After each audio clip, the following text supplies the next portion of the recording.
This cathedral near the Danube in Bulgaria is like a TARDIS, somehow bigger on the inside than the outside. But this river cruise excursion has an even greater challenge waiting above, a 13th century monastery carved into the cliffs.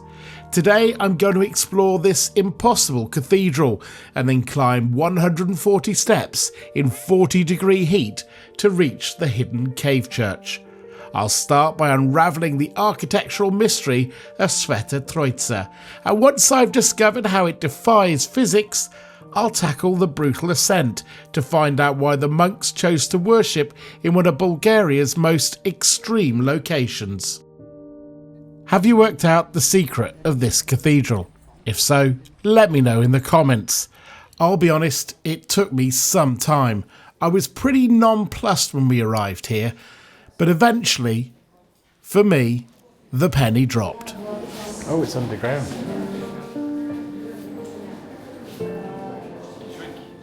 Quite an entrance to the building, but there's even better to come below ground. Now, this building is the oldest preserved one in the city of Ruse. It dates back to 1632.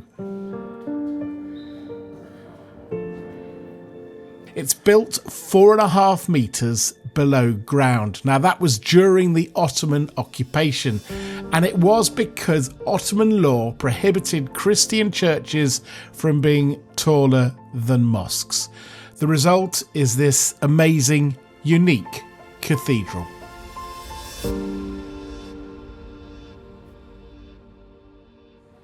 We'll take in the monastery I talked about at the start in a short while. But first of all, just outside the door of the cathedral is the city of Ruse. Ruse, which is on the northern border of Bulgaria, directly on the Danube River, first started as a Roman fortress around the 1st century AD. After its destruction, a new Bulgarian settlement, Ruse, emerged in the Middle Ages. Its strategic location on the river made it a crucial point for both defence and trade. Under the Ottomans, Ruse became the progressive capital of the Danube province.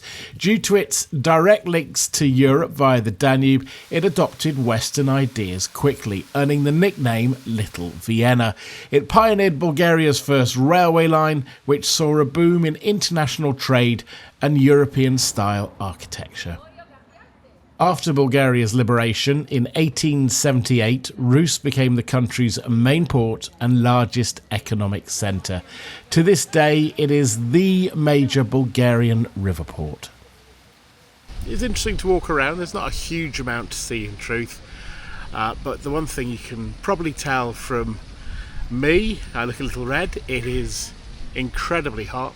It's touching 40, which I think is about 110 Fahrenheit. There is a breeze, so it's not too bad, but certainly it's not weather to be rushing around in.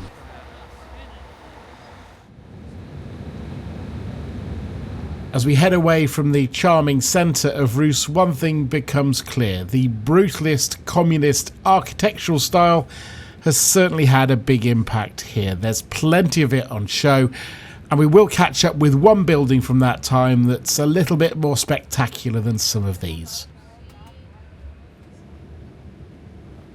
As we continue our journey towards the incredible cave monastery, I should explain how it is that I've ended up here in Ruse. I'm currently on a Danube River cruise from the Austrian capital Vienna all the way down to the Black Sea. Coming soon on the channel, I'm going to be heading towards the Romanian capital Bucharest in the footsteps of their former dictator Nicolae Ceausescu. To not miss out on that video and others to come on this channel, tickle the old subscribe button. The area we're on our way to see is a UNESCO World Heritage Site, and it's not just one single church, it's a series of monasteries, chapels and cells carved into high limestone cliffs. And at that moment, I just start remembering how hot it was that day. High limestone cliffs in normal weather is not too bad, but at 40 degrees, I'd love to know in the comments the hottest it's been for you when travelling. Now, as for this climb, in truth, it wasn't too bad. The stairs were quite uneven, so that could be a problem for some. The heat, though, did make it something that needed taking a little slower than maybe normal. This church is but one of what's believed to have been around 40 that existed in this area at its height, along with 300 cells. The area is on the Ruse River, which is a tributary of the Danube. It reached its peak just before the Ottoman conquest in the 14th century, and it's been on decline since then. But as you can see, it's certainly worth taking in, and as ever, it's always worth looking above as well as at the walls. If you're okay with heights, why not take in this little balcony?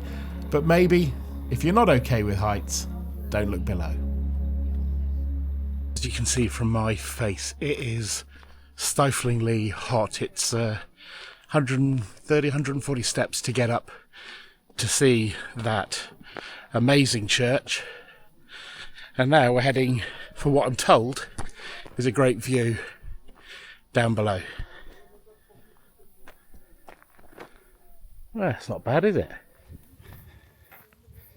Is it me, or do they sort of choose these places in the most hard to reach? You're not going to get to a McDonald's too easily from here, are you? Anyway, we are gradually descending back down to the bus. In terms of ways to get up here, this is probably the slightly easier, I'd say. It's a little bit more of a gentle walk up, but the surface, as you can see, is somewhat uneven. But if your guide talks about the panoramic route, this obviously is the panoramic route. Reflecting on the church, it's definitely worth visiting, but just make sure you look up at the ceiling, because when I went in I saw it and I thought, that looks alright, it doesn't look too bad. And then I looked at the ceiling and I was like, wow. Just wow, amazing really. When you think when it was created, when it was painted, I'll put the details on the screen, I can't remember the exact date, but when it was done and how that compares to art at the time elsewhere in Europe.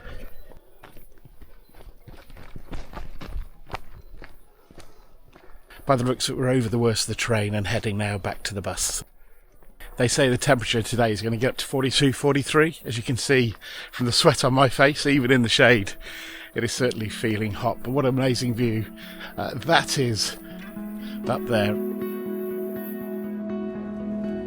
The journey back from the rock-hewn church to Ruse takes a little less than half an hour, and you get to take in this road sign. Yes, it's a road sign, believe it or not, and it charts Bulgaria's development from the Middle Ages up to the period of communism. Just over there, you can see the Danube River, but we'll have a better look at it in a second.